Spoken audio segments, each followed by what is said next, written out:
el riesgo cardiovascular que tiene. Hoxe celébrase o Día Mundial sen tabaco. O tabaquismo é unha enfermidade crónica e adictiva. Unha de cada 5 persoas fumadoras vai padecer EPOC, considerada xa a terceira causa de morte no mundo, pero o tabaco está tamén detrás dos cancros de pulmón, boca, farinxe, larinxe, esófago, vexiga e outras afeccións non só respiratorias.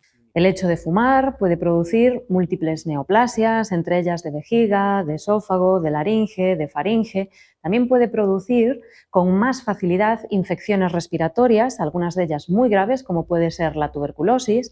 También está relacionado con infartos de miocardio, está relacionado con otras patologías digestivas, como pueden ser las úlceras gástricas. También hay procesos de peor cicatrización. También está relacionado con patologías de la circulación, como puede ser la claudicación intermitente, que es dolor para caminar y por eso nos impide el hecho de caminar. É fundamental consideralo como a primeira causa previsible de morte no mundo e non só o tabaquismo activo. O tabaquismo de segunda man. O tabaquismo de segunda man ou tabaquismo pasivo fundamentalmente ven no ocio, nas terrazas. É fundamental nos próximos anos que demos un paso adiante nesta situación e que intentemos que non se fume nas terrazas. Os fumadores que son activos e fuman nas terrazas contaminan os pacientes que non queren fumar.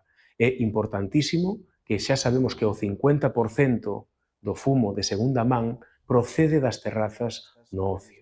Moi preocupantes son tamén os datos que fan referencia ao consumo entre os máis novos. En canto aos cigarrillos electrónicos, a tendencia é a alta. Nosos xóvenes, entre os 14 e os 18 anos, no último ano, a metade dos mismos probaron o cigarrillo electrónico e no último mes, hasta o 27% deles consumiron cigarrillo electrónico. A idade de inicio son os 14 anos en España.